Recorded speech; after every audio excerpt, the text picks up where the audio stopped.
my name is Colin Tessier. I'm your host for this wonderful adventure. This is our very first episode. I'm very excited. We had quite a loaded show to talk about tonight. Yeah, we had tribal consequences, bringing it as always, Roman Reigns and Jey Uso heading into Hell in a Cell this weekend.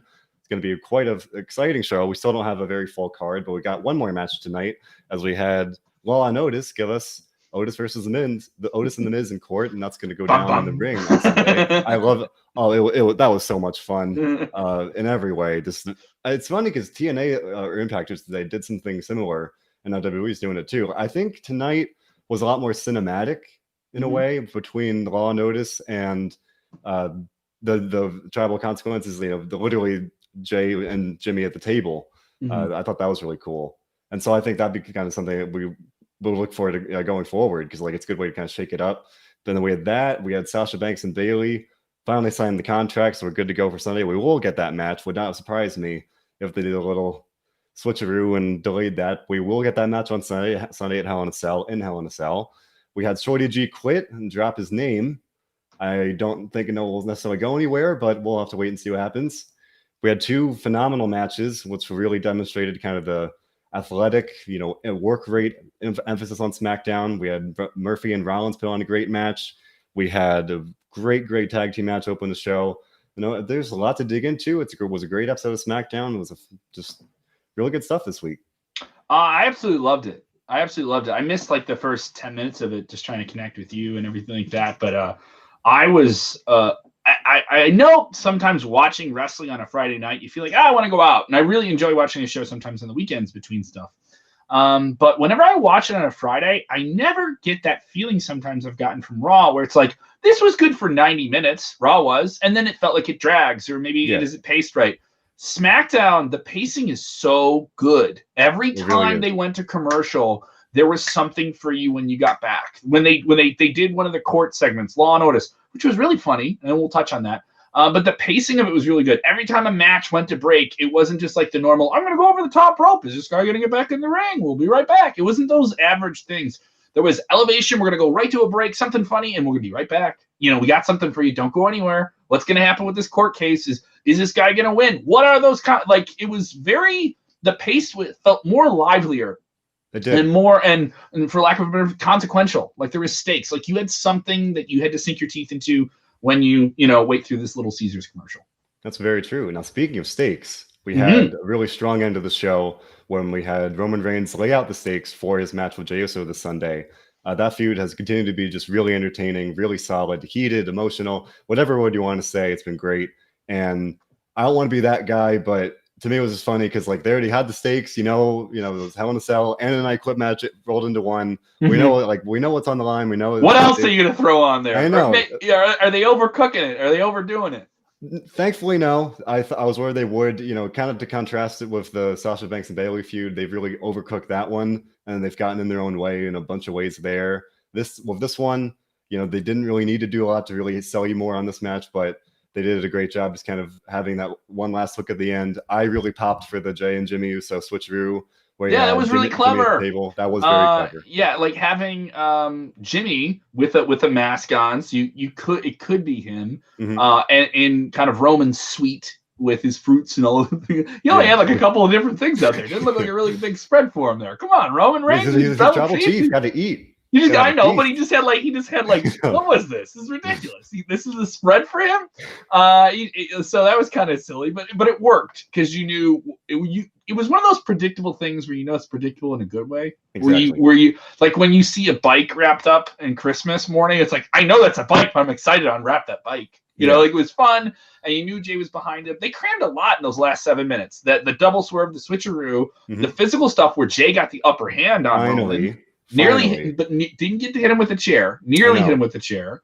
Then hit the big splash on him, and then got out of the ring. And now Roman gets to say what the consequences are.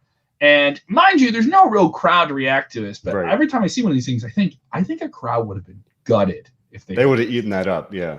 And saying, if you lose, if you say I quit, you are with me. you're with me forever. All right.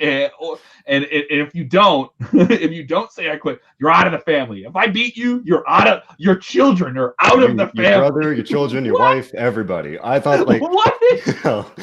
Yeah, that was a bit much. Yeah, it is a bit much. It is a bit much, but it's one of those things that's like only in wrestling does this work. Exactly. It verges on the edge of way too much. We got some people joining us. The chat attack saying, "Oh shiz, I'm catching a live stream." Yeah, we're on Facebook and YouTube.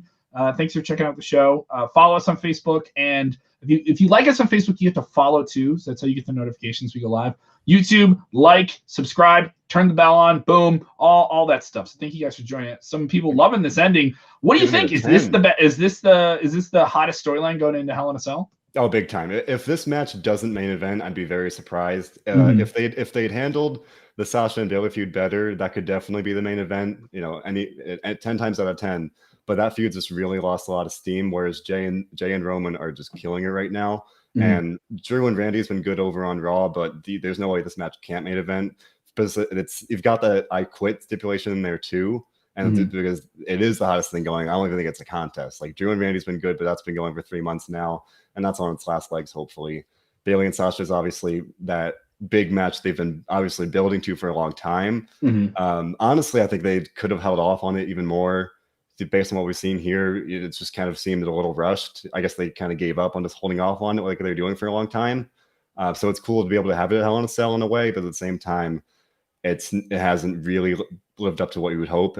You'd really hope it'd be this hot match, really built up, really excited to see. And of course, everyone's excited to see it. I'm just saying, when you have WWE giving away that big match on SmackDown 2 weeks ago and giving it 5 minutes and a DQ finish, just really took out of the wind out of the sails. Yeah. So this match between Jay and Jimmy's got to be the main event. Biggest thing in the show. Everyone's looking forward to it. Everyone's buzzing about it. And that's been the case on SmackDown for weeks now. So they're just really doing a great job. And, just looking at wrestling Twitter right now, it is the thing that people were talking about coming out of that show.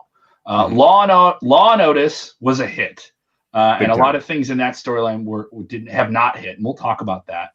But a lot of people talking about this Roman Reigns situation. And you would think, especially online, social media, that Sasha Banks and Bayley would be the talking point because they have their fans are very, very outspoken on especially on all the different platforms. But I'm surprised that it's really Reigns and Uso and this very fun comedy segment that just added another match to Sunday's pay-per-view have really stolen the conversation here on a night when SmackDown not on Fox. They got preempted by the World Series and they got booted over to FS1.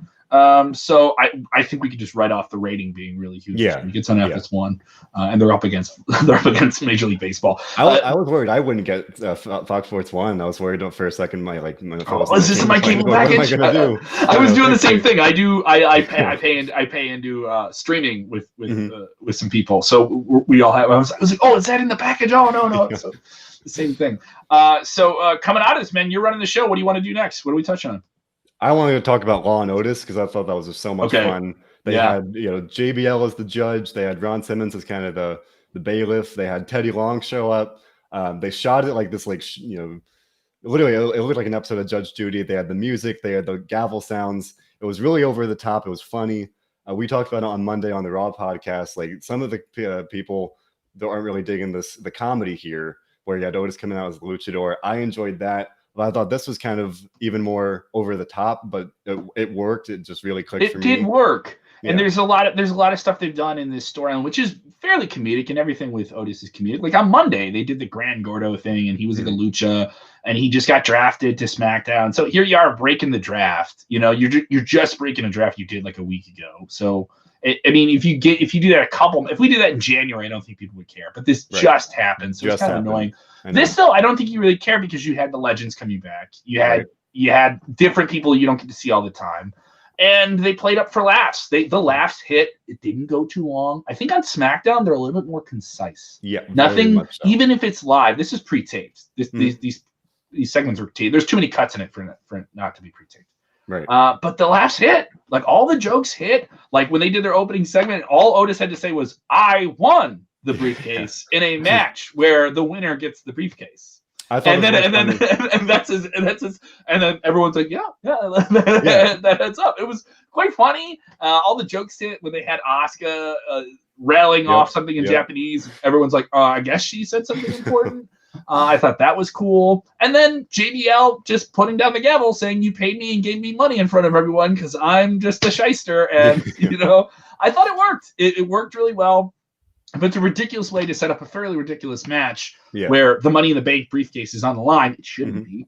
I guess if you're entertaining enough, I'll forget those holes in logic for a little bit.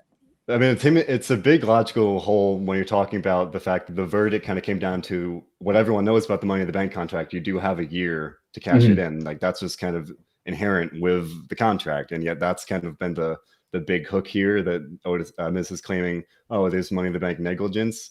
But we've seen in the past people take months to cash it in.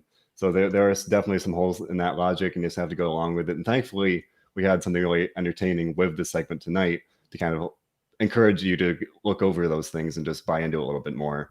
So I'm very happy with it. I think Otis will definitely pick up the win on Sunday. And as we talked about on Monday, it's definitely it's time for Otis to pick up those kinds of wins. He needs those wins over the big stars. But what if he doesn't? I don't think it's a given that he keeps his briefcase. I'm not saying it's a given. I'm saying it is my prediction, and I think it makes more sense. I mean, the Miz, everybody knows the Miz is a go-to guy. You can count on him, face, heel, and any day of the week, he's going to deliver. He's a super dynamic guy. Can go out and do all the media that you want. So he's a great choice too. I wouldn't be upset if he won on Sunday in the sense for those reasons that he really could deliver. Even he doesn't even have to win the title. Obviously, he could just be fed to Roman or whatever it may be.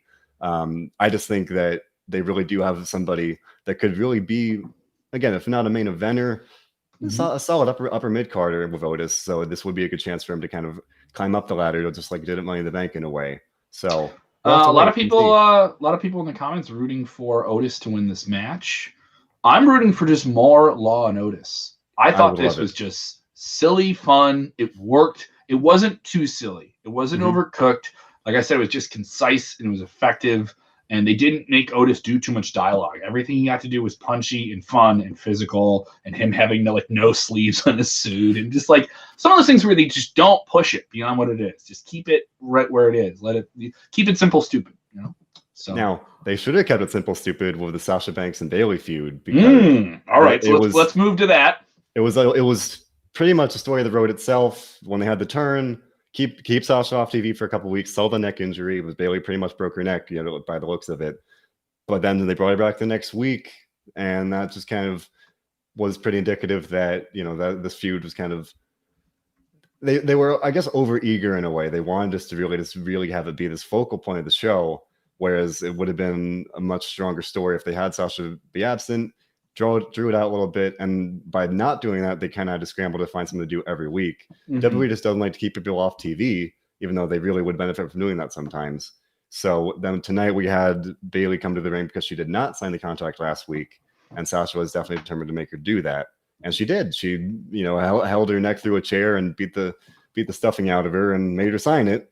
I think that's been probably the highlight of this feud, is giving Sasha Banks that edge and really giving her that mean streak that we know she has. It is, giving that to her. It still feels like this has been going on for so long that at some point it almost doesn't matter who's the heel and who's the face at this point. It's just like, we need to end this thing. Yeah.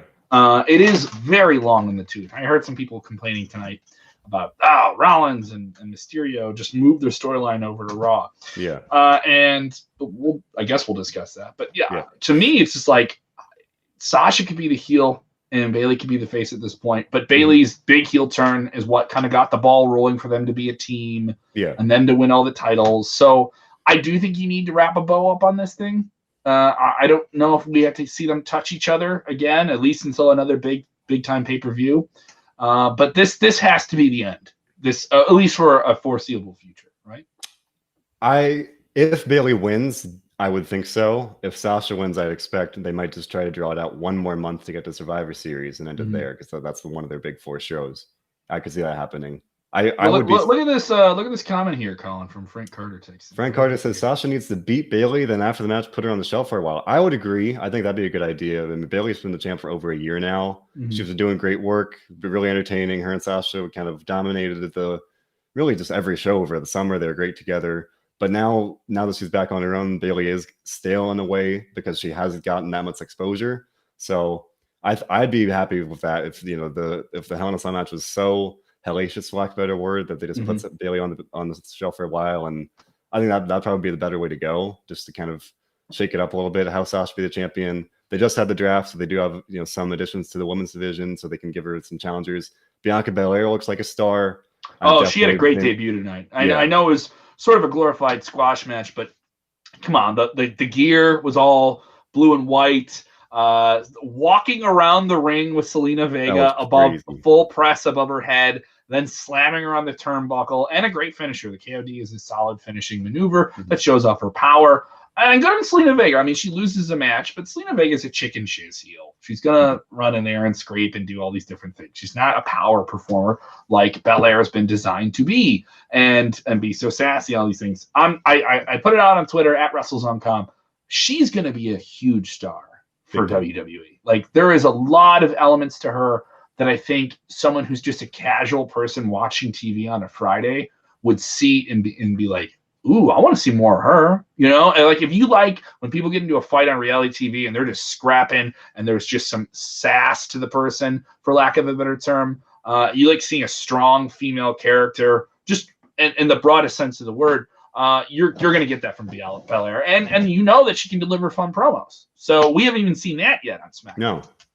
So I think she's definitely, I would say, no more than a year from now, I think she'll be a women's champion. Yeah. If she moves brands again or whatever, I think she's definitely I'd be very surprised if she was not, because she's got the look, she's got the talent, she's got the mic skills, all of it.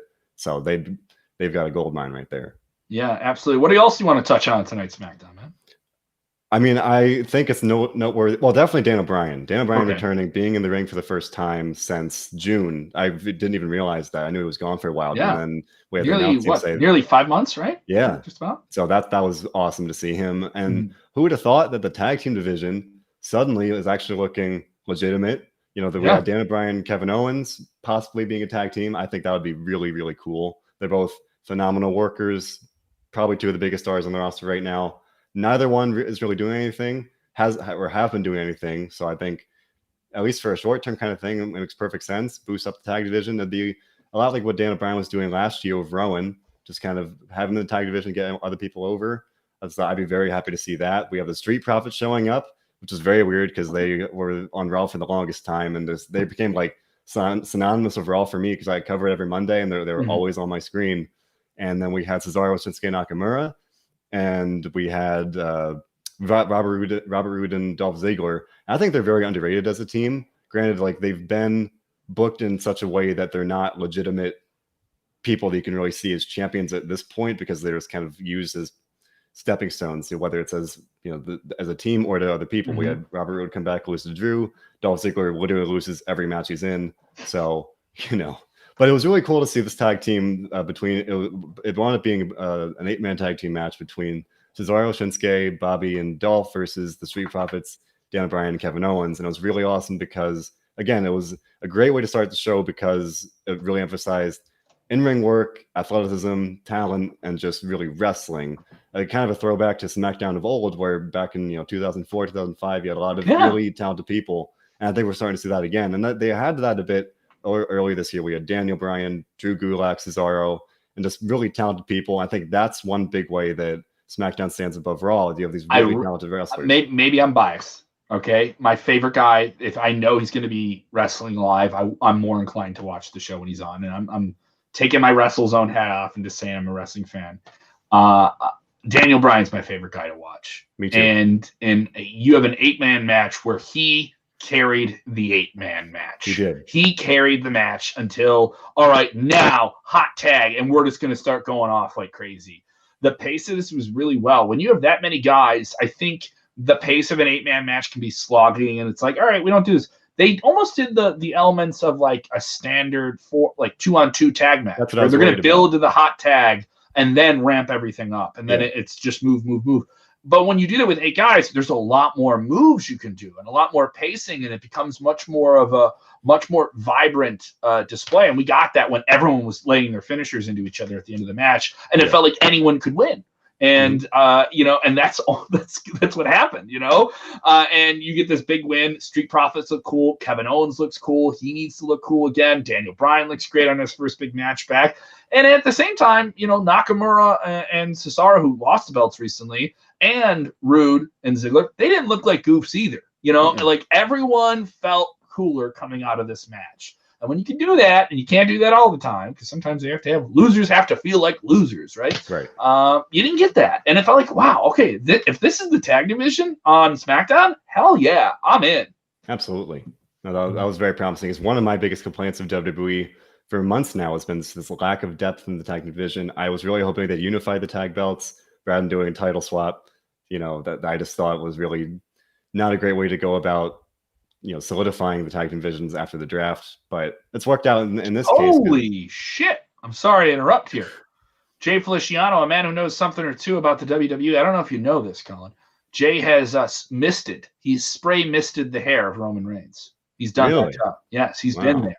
He's been there when the baby oil is applied before they go through gorilla position. He says, Bryan just cut a semi-shoot promo on Talking Smack saying, quote, "This is my last run." Whoa.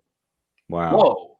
That's crazy. That's some breaking news. Now, I will say that's a very vague term. I heard an interview a while ago with somebody saying, I think it was John Morrison was saying, like, this is his last run, but that could mean 5 years. Like, that is a very subjective and vague idea. It could mean a year. It could mean, who knows? But at the same time, we all know Daniel Bryan's health history. He has a family now. He may not be looking to do this much longer on a full-time basis.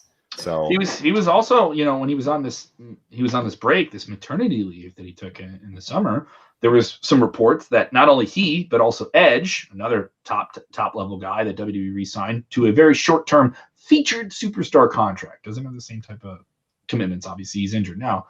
But Daniel Bryan was injured for years, had a role on television as a general manager, but apparently had a role off air as contributing to the creative storylines of SmackDown, which I was like, yeah, he's a smart guy. And he's been around television. He's worked with Vince McMahon, Triple H, and all these different writers, and now working with Pritchard now for the past few years. I think more superstars that have done the main event stuff or have been in television now. Daniel Bryan's been on WWE television for almost 10 years, should have a say in that and should be involved in that. And especially for crafting stuff for younger superstars. And, I always say, frame into the camera. It's one thing I always hear from people that work in WWE is you can wrestle in the indies as long as you can, but if you can't frame that storyline, hit your cues, and play to the big notes all the way to the back of the room sometimes those big rooms on the indies, then, I'm down. Hopefully this isn't Daniel Bryan's last run, but if it is, I'm on board. I just hope if it is that he does something meaningful, whether that's a tag title run or just some like a really solid feud to kind of go out of that big last. If it that last run just kind of go out in a good way rather than just kind of go the idea of going out with a bang rather than kind of going out with a whimper. I would definitely hope to see that because he is one of my favorites. Always has been. I don't think WWE would let a guy like Daniel Bryan, who had to retire under very, very sad circumstances due to a series of concussions, and thankfully was able to recuperate in a way that people thought he was good to go. I don't think they're going to let him go out with a whimper. I think he's a guy that has too much, especially for fans the last 10 years and what he went through. Too much emotions to people. Like, he has that rare air. He may not be the top guy, but people love him. Genuinely love him, and so if this is his last run, I see big things in it. I see some really, really big things in it. Thank you for people who are watching the other screen to give us that news. I assume if that's true, I assume he's doing something big at WrestleMania. I don't think you go to WrestleMania. If this is his last run and you don't know how many WrestleMania he's got left. That's actually true. Yeah. So, and I think also after what happened to him before, I think he wants to end on a healthy note. Absolutely. I think he wants the Shawn Michaels ending. Mind you, Shawn stayed around, and we see him often, and he came back for a big Saudi Arabia money match, but the ending that we remember, right? Right. What else are we talking about here on SmackDown? You're calling the shots, Colin. I'm not trying to host this thing. All right, you gotta step in and push me in my dumb bearded bald face and say, Kevin, I run the double down. This is true. Last two things. The last two things that really stood out to me were the Seth Rollins and Murphy match and Shorty G quitting. I guess I'll just go in that order then, because Seth Rollins and Murphy, Rey Mysterio, and Dominic all moved to SmackDown in the draft, and obviously the writing was on the wall that their feud there would continue, and that was probably met with kind of a universal groan because that feud had run its course on Raw, and they were starting to bring in Aaliyah and just the whole Mysterio family, and it became really a soap opera. And there's an audience for that, sure. Every Raw and SmackDown's a variety show. You're not going to like everything, and that's definitely for a certain audience, and that's fine. But when it kind of becomes the same feud and the same story every single week, as you were saying earlier, SmackDown's more concise. It's more, it's well paced, so it feels like it's just a better story. But with Raw, it's the same thing week after week after week. And so we had the draft. This story was kind of vaguely hinted at last week when he had Buddy come down and the Mysterios come down after Seth Rollins interrupted Dana Bryan. So now we're here with Seth Rollins finally facing Murphy, a match that's been months in the making, really. And it was great. Murphy really delivered. Very, very underrated performer. I really think he could be just a really, if not a solid mid-carder, upper mid-carder, maybe not main eventer, but just very, very talented. Always a good guy to put on phenomenal matches.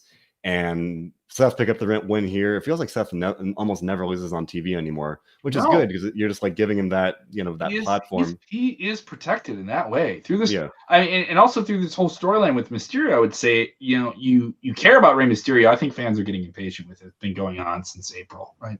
Yeah. It's a long, long time. That's very actually in modern times, it's a long time. But I think they're getting impatient with it. But I will say, Rollins hasn't come out on the short end of this.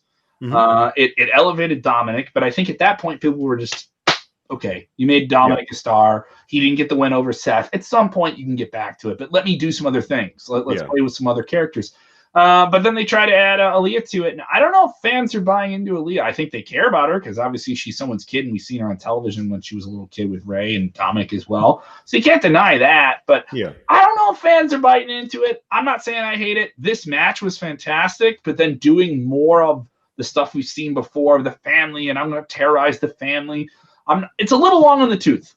That's all I'm saying. It's just a little long in the tooth, and you're not ending it at Hell in a Cell. How is this not a Hell in a Cell match? Like how is Ray versus Seth Rollins not a Hell in a Cell match? That's supposed to end all the big feuds and stuff like that. And they didn't even announce anything for Rollins at the pay-per-view Sunday. So we could very well be seeing this feud for the next couple of weeks at least. So it delivered as a great TV match. They were absolutely fantastic. Absolutely. I think Murphy is underrated in terms of what he can do to Bell. When he tucks someone's head into the corner, like between their legs, and how does that not end anybody? It's great. Yeah. Someone else that's very underrated is Shorty G, or now as we will call him once again, Chad Gable. Mm-hmm. Tonight, for some reason, volunteered to face Lars Sullivan and gave a little promo. Not a good idea. No, never a good idea. I would not advise that. And he explained that he was tired of being underestimated, tired of being treated the way that he is. So he decided to kind of take the classic method of finding the biggest dog in the yard and standing right up to him. Didn't go very well. Lars Sullivan showed up and the Freak just dominated him. And then Chad I should say Shorty after the match said that he quit. And for a second, I thought they were going to go with just him actually quitting or something like that. Could send him down to NXT. Who knows? But then after a commercial, he was talking to Adam Pearce, and he just meant he was quitting being Shorty G. And I think that's a great idea. Having a joke as your name, probably not going to do wonders for your career. This guy, he's a former Olympian, phenomenal amateur wrestler, really, really talented guy. I really think he's been underutilized. So by going back to good on the stick too. I mean, this guy can talk and deliver on his stuff. And you saw that in NXT when they had him with Jason Jordan, and they were a fun tag team. But the word within WWE that we've heard from many, many people is that Gable is the next guy that you could just do so many different things with in terms of just the ultimate mechanic, in terms of he can cut promos, he can have great wrestling, he can have convincing matches with anyone, even though he's small. And the people were talking about like they were talking about Daniel Bryan, where he had a personality, he had everything you want, but he's just short. So, the Nick Man doesn't like him or this or that. And there's some parts of his look where you could say he looks just like another guy in WWE. But I mean, you talk to so many people and they say, no, he's the real deal. Like he could wrestle with anybody convincingly. and do some really phenomenal things. And we haven't seen all of that. We've seen glimpses of it. I know that he had a handful of matches on 205 Live that really made some people go like, oh, wow, he should be there. But, you know, not a lot of people watch that show. That show's on now. We're doing this show, you know. And that isn't a shot at 205 Live. I enjoy it when I catch up on it. I'll watch 4 or 5 of them in a row, but I won't watch it for like a month, you know. So with him, I think it's the right spot. Get rid of the old goofy stuff. Make him chip on the shoulder heel. I think that's helped other people when they're kind of in the rut, but you know they're talented. And I would love to see him and Daniel Bryan would be interesting, but you know we also got Sami Zayn with that Intercontinental title. I was going to say, yeah, we got kind of a hint tonight that Daniel Bryan and Sami Zayn might meet once again with that Intercontinental Championship on the line. They faced off at WrestleMania, and that's when Sami won the title. So that was a great match. They're both probably two of the best in-ring workers on the roster. So I would definitely be very excited to see another match between the two.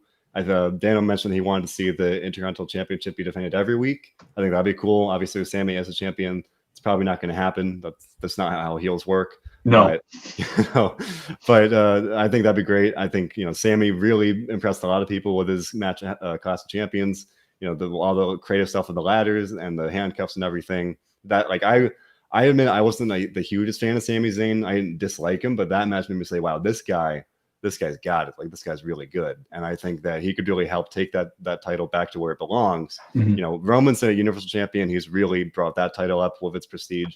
And I think Sami's going to do the same for the IC title, which is one of the WWE's like most prestigious championships. And it's a shame that it's been really kind of forgotten about in a lot of ways. So I think Sami's the perfect guy to really roll with it. You get a guy that's going to give you great matches, bring up that championship, and just work wonders for both the Charlotte and the title. So I'm very excited to see that. But he also teased a feud with Otis last week, so there are a lot of ways they could go. SmackDown's got a great roster, and tonight was kind of proof of that, where you've got great workers, great feuds going right now, and it's because this show continues to be just excellent. Pretty much every segment offers something really enjoyable.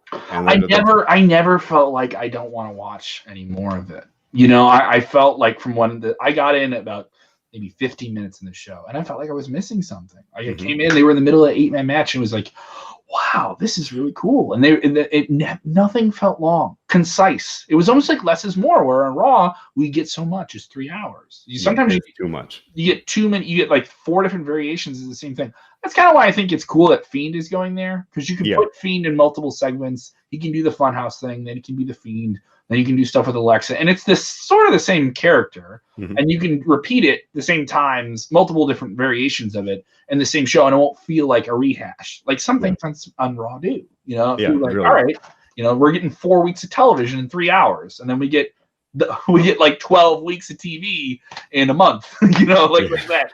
Whereas on SmackDown, it feels concise. I do think it feels more lively for a live TV show, for lack of a better phrase. But I love SmackDown this week. Thumbs up. Maybe my favorite wrestling show of the week. I thought this was no doubt about that for me. I thought this was. I enjoyed NXT and AEW on Wednesday. I thought both of them were pretty good. There's some issues with AEW, maybe some softer segments at NXT, but nothing felt meaningless on the show. Everything had a consequence. Even the stuff that doesn't seem like it's going to build to a match on a pay-per-view feels like it's going to build to TV after the pay-per-view. So I loved it. What do you think of SmackDown overall?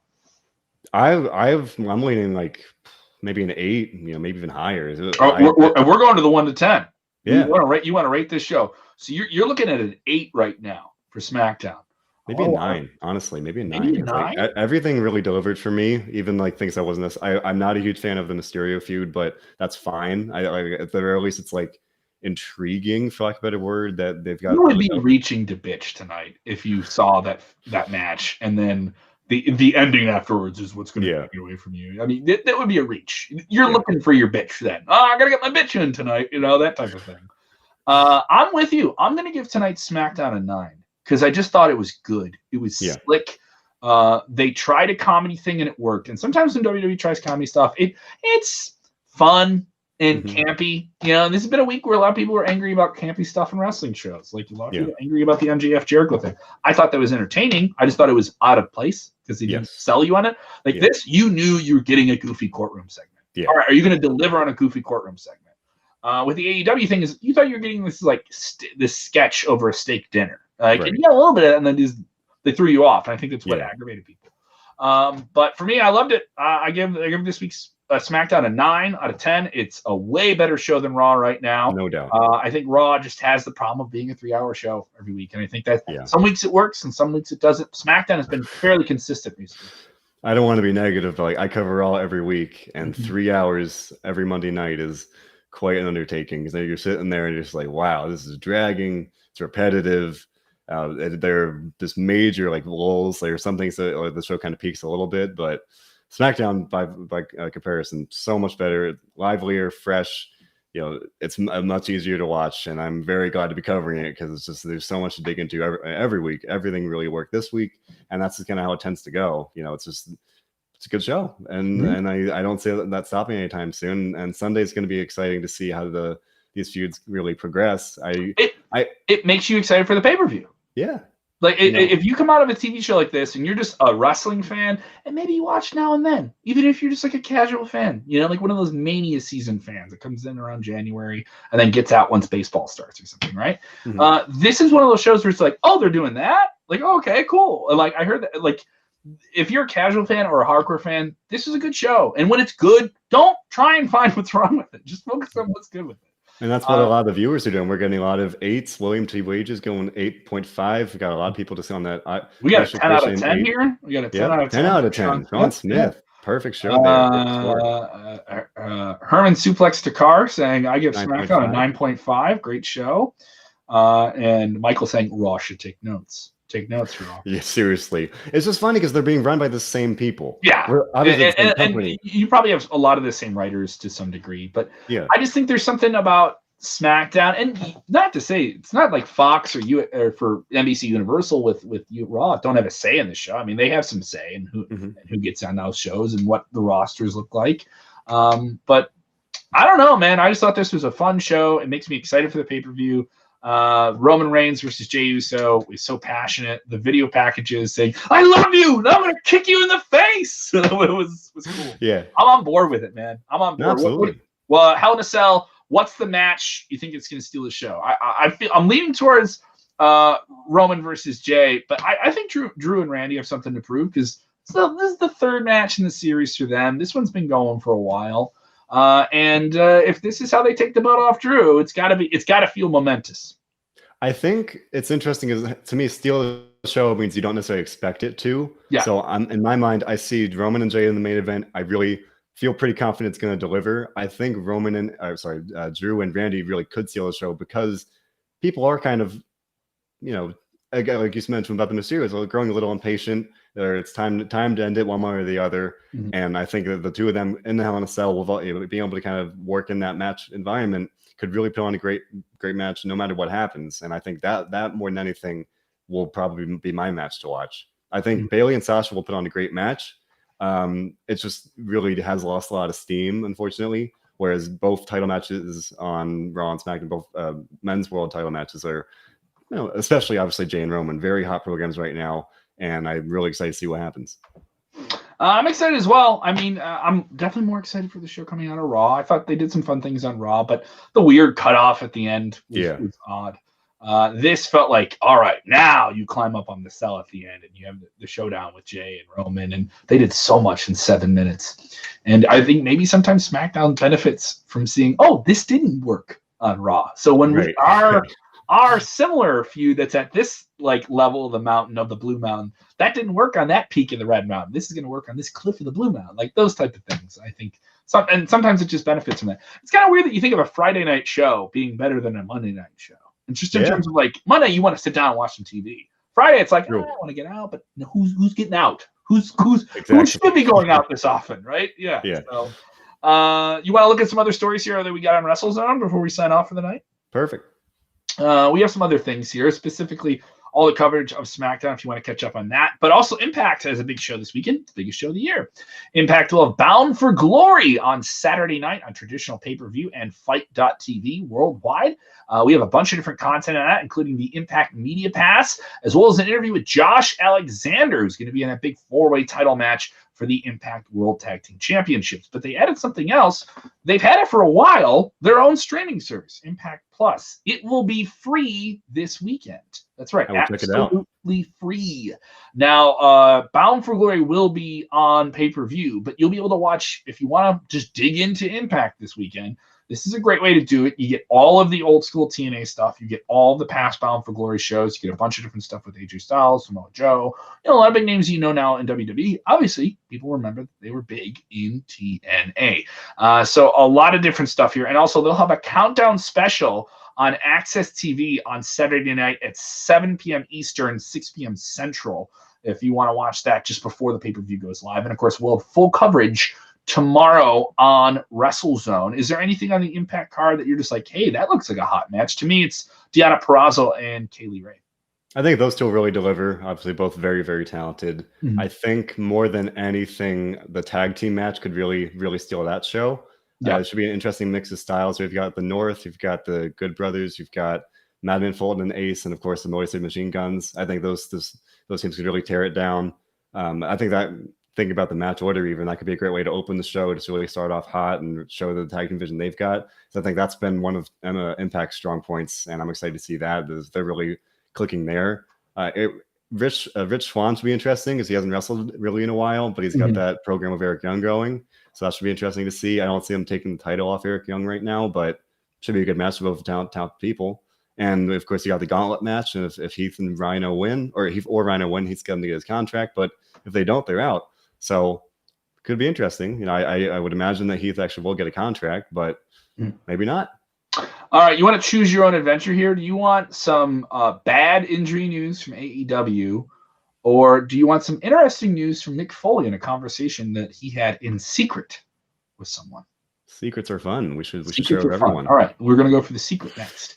Mick Foley recently had a top secret meeting with WWE Chairman Vince McMahon. He revealed this recently in an interview with UK's Talk Sport, saying, I saw Vince McMahon a couple weeks ago for a top secret meeting. Details to follow. Mick, it's not a top secret if you're saying but he said it was a top secret. So don't say that we're just those clickbaity dorks, like that we knew about a conversation that Mick Foley and Vince McMahon had. He says, I saw Vince a couple weeks ago for a top secret meeting. Details to follow. But I don't think many people have looked into the trust factor that Vince had in me, especially the fact that he placed that trust in someone that he outwardly had not been high on just to crush JR's spirits.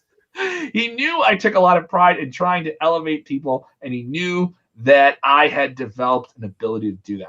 I guess he's referencing, as Mankind kind of just became a world champion and a top player for WWE during the height of the Attitude Era, but they already had megastars with The Rock and Austin at the time. So I can understand where Vince McMahon is like, this overweight workhorse guy is going to be my next big star. Oh, all right, I'm curious to see what happens there. I mean, Mick's a guy that's always kind of hung around and contributed however he can. Obviously, he's still very popular with the fans. Hopefully, it's something more than just kind of bringing him in for an attempt to pop the ratings of something substantial. I remember he showed up last year trying to do the Raw third hour and got the 24/7 title going, and those didn't really pan out. So hopefully it'll be better than that. I like Mick. I've always have. Very talented guy and a good way to kind of. They brought him back for a commissioner role, I believe, once or twice. Yep, it was before that, yeah. And he had the Holy Foley show, and he did the stand-up comedy special. I think he did one or two comedy specials. That sounds right, yeah. Yeah, I know he'd won exclusively about Hell in a Cell, which was really great if you haven't seen it. I have seen that. That's a really good show. It's very entertaining. It's very entertaining. This is another quote in this interview that's kind of interesting, just alluding to what this could be. There was even times down the years when Vince would say, I don't agree with Mick, but I'm going to trust your judgment on this one. So there's a lot of people that I would say Vince, you would think, doesn't agree with this guy, or he's done with that person and he's not going to work with him anymore. But people say that, but then look at Bruce Pritchard. I mean, this guy got fired and then became essentially the number 2 guy in the company creatively. Yeah. So maybe Mick's looking at a similar climb. Who knows? I think Vince and Mick Foley in a creative role would be really, really interesting. Him coaching people on a promo, that could work wonders, because a lot of the time the promos are just not. A lot of people struggle with the promos. Mick is a guy who can get those things off the page, and even when he cuts a bad promo, he's still, there's times when he's cut a promo, it just didn't hit what it was supposed to, but there's been times when you see him do something and it's like, oh wow, he really like even if those are written words, and especially because he writes so much, and he would talk about, I wrote this promo, I wrote this word for word, and I still went out there and delivered these specific lines. I would love to see what he's doing there as well. Absolutely, I'm excited. So we got Hell in a Cell on Sunday. We got that to cover. We got Impact here. We got too much wrestling too. In the next never too much wrestling. Never enough wrestling. Is there ever enough wrestling? No. Do want to get out of here on this. People were asking about it. We do have injury news, unfortunate injury news from AEW. Rey Fénix is out of the AEW World Title Tournament. He suffered a neck injury. He confirmed this. It was sort of unclear if he had been hurt in the match. He's had neck injuries and shoulder injuries before, but this one's got to be a bummer. Big time. When you're picking up a tournament victory on Dynamite over your tag team partner, both of whom your brother, let alone that. They're both very, very talented, and it's a shame, both for Rey and for the tournament when you have someone going down after winning in the first round. It kind of just makes the whole tournament seem a little weird, where it's like now Pentagon's taking his place, even though he lost. And it's Penta L0M. Don't you know the trademark that he can use in the United States, Colin? Colin, this is your first show. Come on now, Colin. Rookie mistake. Come on now. I know. We're all calling him Pentagon. I think Kenny Omega, no matter whoever won the Rey Fénix and Pentagon L0. Pentagon, it's Penta L0M, which is such a like what do they do with Taz when they just added a Z to his name or something like that? Like they did. It's absolutely a trademark legal thing. But whoever won that match, was probably going to lose to Kenny Omega. But then whoever won that match was definitely going to put on a great match with Kenny Omega. So I think it all works out. It's a shame for Rey. I hope he comes back better, good as new, better than ever. He's very talented. Hopefully the Lucha Bros continue to be a really great tag team for a long time for AEW. And just, obviously sending him good thoughts and for his speedy recovery. Alex Reynolds, who's one part of the Dark Order tag team in AEW, he also suffered an injury in a separate match. The main event, the 4-way tag team #1 contenders match, which was won by the Young Bucks, setting up them versus the FTR. That match had a lot of different things going on in it. And I didn't catch this. I didn't even catch this and mention it on the post show, and I'm sorry. And then some people brought up to me in our WrestleZone thread, and I just looked up the match. And I was like, oh, wow. There's 4 different teams, right? Did you catch this? Did you catch this week's AEW Dynamite? Alex Reynolds got knocked unconscious in this match and had to be brought into the corner during the match. I didn't catch this. I heard about it and watched it after the fact. I heard about when it happened. I thought, oh, I have to check this out. And obviously, that's something you never like to see. With everything we know about brain injuries right now, and head trauma, very, very concerning. And for AEW, it's concerning because they had Matt Hardy with a possible concussion. Just a month ago.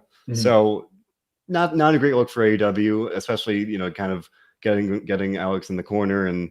It seemed like not necessarily taking the right precautions for a possible head injury of any sort. Mm-hmm. I do believe I read an article today. He said he's okay. He said that the doctors there did the best they could, followed protocol. But I think it probably could have been handled better. Anytime you head injury, there was that, and especially after the Matt Hardy situation.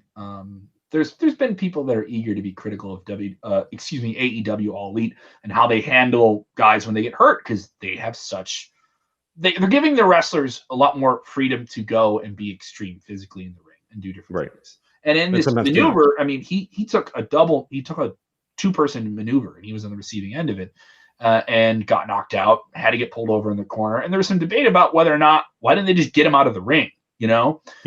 And so he put out a statement here saying, hey guys, just wanted to thank you all for your concerns for my health. It means the world to me. I truly believe that the ref and our doctor handled the situation great on Wednesday's show. Injuries happen in wrestling, but I feel completely safe with our team. Thanks again. I'm looking forward to seeing you soon. There's no other condition on his health or whether or not we're going to see him in the ring afterwards. But he's in a big stable, so I think there's a chance if they want to keep that team going, they just replace him in the team. Yeah. That's not to belittle him. I hope he's okay. But this is something where I think people are going to line up on the internet to go after All Elite Wrestling if they want to, right? You drop a blood in the water, the sharks are going to come for you. I don't mean to be coming after AEW too much. It's definitely concerning when you have two potential head injuries in pretty quick succession, and then AEW not handling it as carefully as you might wish, because you obviously want to make sure the wrestlers are safe, and if you are giving them that freedom to be extreme and physical, you want to make sure that you're taking care of them and doing what you can to be ready if these injuries are inevitable when you are letting them be physical like that. So I imagine they've got a great team of doctors and they are doing a great job, but just when you have something like that, you do wish for a little more proactive in nature to being careful like that. Mm-hmm. Now we got a comment saying only 5 matches for the pay-per-view, and on Sunday we have Hell in a Cell, and I know I keep dragging out the end of the show here, but I do think it's worth noting we have 3 Hell in a Cell matches. Like those are at least a half an hour sometimes each, right?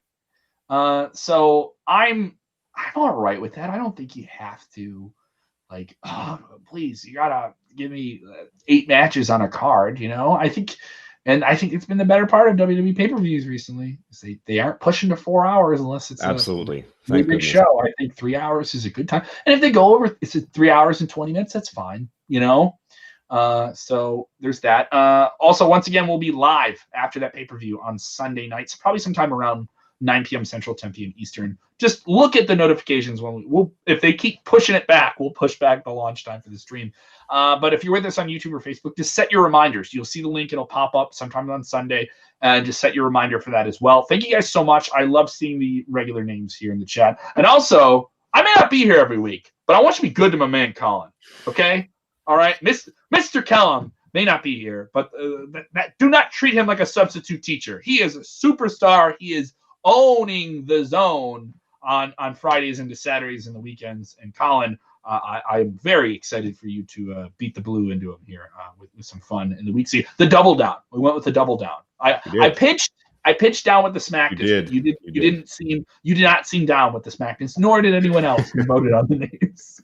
I ran the name by we asked Robert on Monday. He wasn't down with it. I asked my girlfriend. She wasn't down with it. You know, people just aren't down with the smack. Oh, the girlfriend. The girlfriend is gonna. Oh, thanks, Colin. Thanks. I wanted to get a second opinion. I wanted to reject the name if other people liked it, and I sought another opinion. But I appreciate your very kind words, and I'm very, very excited to be here. It is fun. I thought maybe everyone was down with the smackness. I'll work it into the show, but I thought we had the title. You don't have to work it into the show at all. I'm not being serious at all. But no, honestly, I love the support that we have at the show.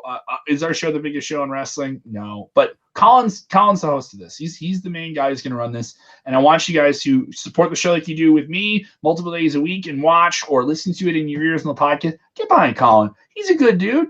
He's a guy you want to drink a beer with at the wrestling bar. So crack one open, whatever you do. You download the show on the weekends. This is the guy. He's going to get you through the weekends. Also on Fridays into Saturdays, if you're just an AEW fan, you don't want me talking about anything from the world of McMahon. We have 2 Dynamite Dudes with Attitudes, our AEW exclusive show. The D'Angelo Brothers, bunch of different content there as well. Colin, if they want to, you do the hosting thing. Why am I doing the sign off? Why am I doing the work? You're supposed to be in charge. I'm sorry. If you want to follow me on Twitter, my handle is at CT_2110. And as Kevin said, we have all these wonderful shows this weekend, plenty of content to consume to fill your ear holes with. Very exciting times. We have Hell in a Cell on Sunday, so definitely tune in for our coverage of that, both on the website and for the podcast afterwards. And as I learned on Monday, I lost Colin. Where you at, Colin? Get in here. I lost him. Oh, what happened here? Where did he go? He was doing such a good job, and we lost the connection. Great job, Yowie Wowie. All right, wait. Colin's coming back. He's going to end the show strong. We're going to act like Colin's connection didn't get interrupted at all. He's going to come back in here, and we're all going to be nice. All right, we're all going to behave. And what was that, Colin? We were just ending the show, and what happened? I don't know what happened. Here I am getting kicked out of my own show. Oh boy, what a beginning! Don't worry, dude. I've had much worse situations with the live internet feed here. It's fine. Go ahead, dude. It's fine. Come on. It's okay. I'm back. We're all good. Well, folks, thank you so much for listening. I appreciate it so much. I'm very excited to be here. Thrilled. It's a dream come true.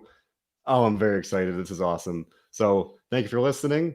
Enjoy Hell in a Cell this weekend, and until next time, enjoy wrestling.